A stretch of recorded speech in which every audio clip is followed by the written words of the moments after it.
dear friends, good morning or good evening, whatever you have time. Jesus is with us. The risen Lord is with us.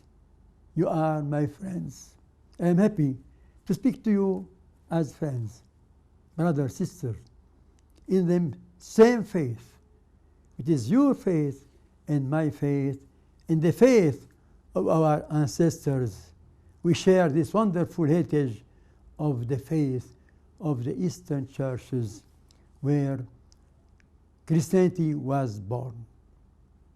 So we have now a coming talks with the title Children of the Resurrection. Children of the Resurrection is a beautiful title, first used by Jesus himself in his discussion with a group of Sadducean Jews who denied the resurrection of the dead.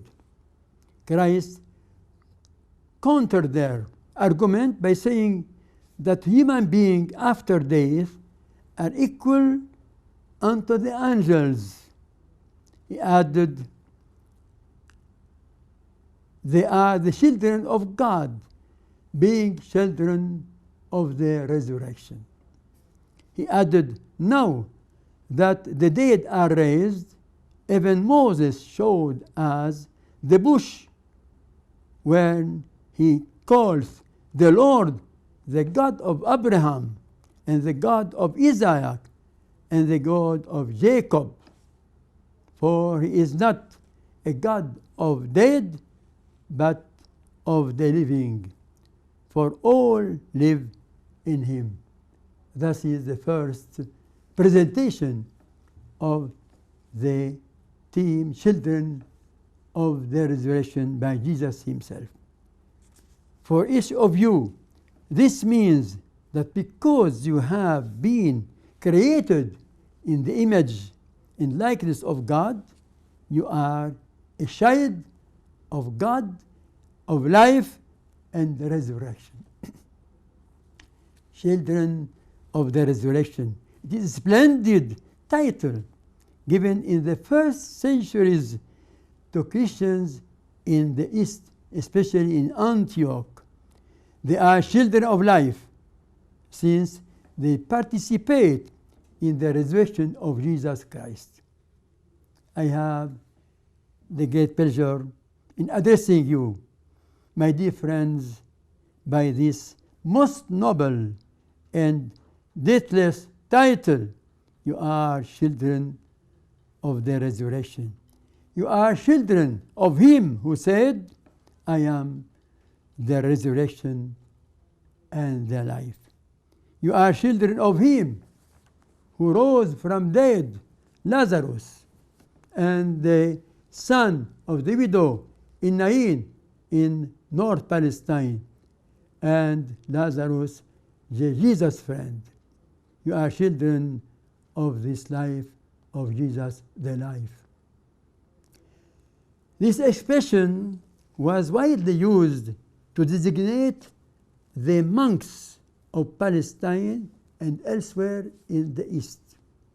This group of Christians, of monks and hermits, bound by the vow of chastity and dedicated to the service of the church, were children of the resurrection.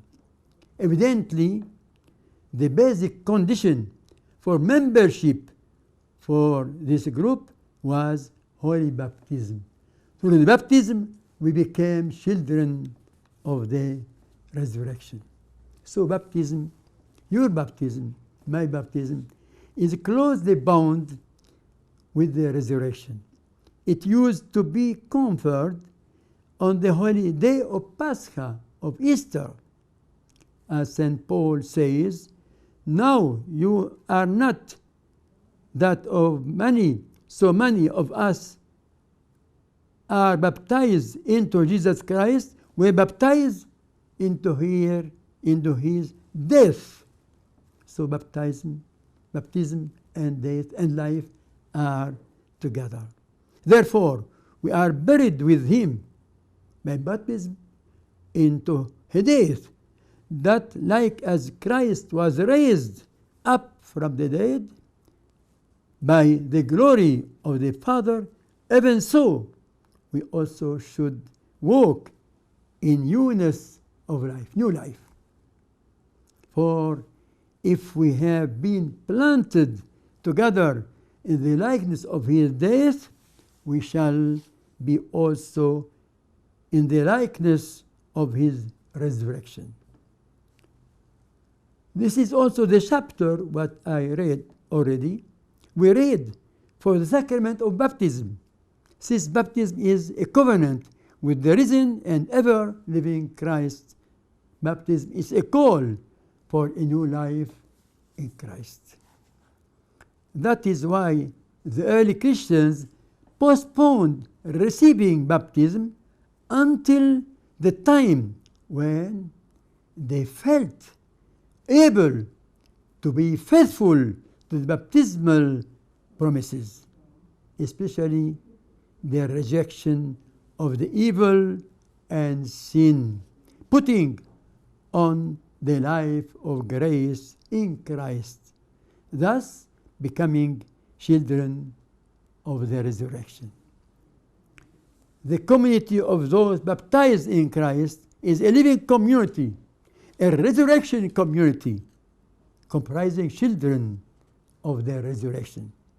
The baptized children of the church are children of a new covenant with the living Christ. This means that the children of the church, children of the resurrection, baptized into the living Christ, must be elect saints and children of life. Baptized Christians recognize, dear friends, your nobility as children of the resurrection, children of a city rightly known as city of the resurrection, Jerusalem. Resurrection is a summons to a fervent, a serious, committed Christian life. We are all resurrectionists, and what is more, everyone called to life is a resurrectionist. Can we forget that Damascus and its surrounding are the place of the appearance of Jesus Christ risen from the dead to his persecutor Saul, who had come to Damascus to destroy the Christianity and slaughter the children of the resurrection? Saul was converted by the light of Christ risen from the dead, and was himself transformed from persecutor of the children of the resurrection into a child and apostle of the resurrection. He continually prays and speaks and teaches about the topic of their resurrection. Jesus Christ founded a community that believed in resurrection, a new life, and new world. This is my message to all of you. Christ is among us, and he will be always among us. Goodbye. Thank you.